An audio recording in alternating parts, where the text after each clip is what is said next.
لکن قسم به زه د هغه په ځای درته وخورم والله بالله تله دا خبره یې رښتیا کړې ده چې هیبت الله درته وایي چې موږ په دې باندې کار کوو چې د افغانستان د خلکو ذهنیت د پاکستان په اړه رانرم کړو سوکه سوکه دې شي ته یې راجوړ کړو دا خو یو دم نه کېږي دا خو دلته حکومتونو کار پرې کړی ده دا دوی چې وایي چې د افغانانو افکار خراب شوي دي الغزو الفکري چې ورته وایي دا څه شي ته وایي الغزو الفکري دا معنا چې افغان انسان پاکستان ضد سوی دی دی نه غواړي چې پاکستان ته تسخیر شي د نه خوښېږي چې د معدنیات پاکستانیان یوسي د نه خوښېږي چې د په ملک د پاکستان کلتور حاکم شي د نه خوښېږي چې د ملنګ جان دی په افغانستان کې منع یي او هغه د سیکولر زوی اقبال لاهوری دی په افغانستان کې لمانځل کېږي د یو افغان سړي نه خوښېږي د افغان ځوان نه خوښېږي څنګه به په ده باندې کار کوي چې هر سړی داسې چې لکه مخکې دلته منصور راختلی و چې ویل چې دا نو څه خبره ده چې په ار کې اعلامیه ورکړی سو په اردو باندې ورکول کېږي اردو د موږ د رسمیاتو برخه کېږي دې کې څه مشکل ده ولې په یو هېواد کې 200 ژبې رسمي ژبې او په دې وطن کې کم اردو ویونکی دی چې د افغانستان په داخل پورې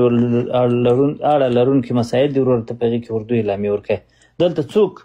په دې ملک کې څوک په اردو ژبه باندې غږېږي او بیا خو یوه مسله نه ده چې تا تنه اردو راته ویلې ده هلته د په سلګونو په لسګونو زره مبلغینو واعظان ګمارلي دي هغوی ته دې ویلي دي ستاسو د افغانانو ذهنیت په دې ور جوړ کړئ چې دا ملي ګټې دا ملت پالنه دا وطن پرستي دا ګناه ده په اسلام کې وطن پرستي مه کوئ دا څه معنا لري چې هله د رسوف معدنیات پاکستانیانو یوړو دا خو د مسلمانانو مال ده پاکستانی مسلمان ده که نه ده هو مسلمان ده پاکستان کا مطلب کیا لا اله الا الله د پاکستان خوب قائد اعظم کې ته پیغمبر اسلام نه ور لیدلی په خوب کې نه و رغلی چې پاکستان جوړ کړه بلکل رغلی و پاکستان د مدارسو هیواد نه ده بلکل ده د جامعو هیواد نه ده بلکل ده پاکستان کې تر ټولې دنیا ډېرې مدرسې په پاکستان کې نه دي او بلکل دي د دوو جهادونو دارالانصار پاکستان نه ده بلکل ده نو سیده نو ته ولې وایه ولې بخیلي کوې چې د افغانستان د معدنیات د نمک منډي ته ځي ولې بخیلي کوي چې افغانستان انار د پاکستان په نامه باندې نړۍ ته صادر شي د افغانستان قالینې صادر شي ولې کنجوسي کوي له خدایه نه ډارېږي د مسلمانانو ترمنځ تفریقه چې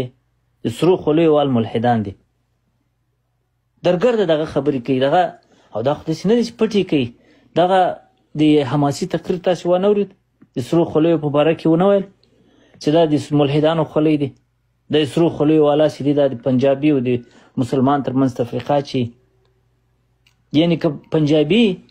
اولادونه درته حلالول که پنجابي معدنیات درته چور کول که پنجابي ناموس ته لاس در اچاو که پنجابي په یو هیواد کې دننه یې پښتنو ته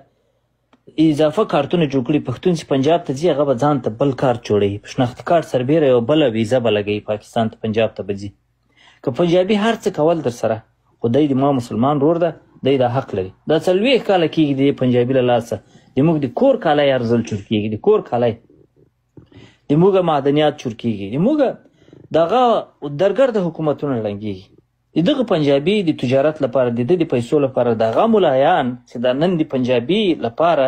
د افغانانو ذهنیت بیرته تسخیروي همدغه ملایان په زرګونو د پنجابي لخوا مردار کړی سول کله چې د پنجابي ګټه ورسئ د مشرف کتاب وګورئ مشرف کتاب چې یوازینی کتاب یې د 20 کتابه مشرف نه دی لیکلی یو کتاب یې لیکلی ده ورڅه وی ګورئ ښکاره وایي موږ د ډالرو په مقابل کې په بوجیو کې ملایان خرڅول په زرګونو ملایان د مشرف په د ډالرو په مقابل کې په بوجیو کې خرڅ کړي دې ملایانو سفیر یې لوڅه کونه ودراو په هوایي ډګر یې لوڅه کونه ونه دراو خپل عبدالسلام ضعیف لیکلي دي چې د پاکستان په زندان کې د پاکستان مستنطقینو خدای ته زما تر مخ کنځلې کولې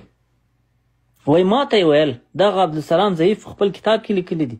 وای ما ته یې ویل چې اوس خدای ته ناره ور وکړه که نه سره خلاص دي کې ته اوس د پاکستاني دغه کې دغه پنجابی په دغو ټولو نارواو سربیره دی د ما مسلمان رور ده او زه باید له ده سره تقسیم ونه کړم زه باید په دې بخیلي ونه کړم چې دلته زه له لوږې مړ کېږم او د ما معدنیات دی لوټ کوي زه دلته له ټولې دنیا یې رامنع کړم دی ټولې دنیا ته سفرونه کوي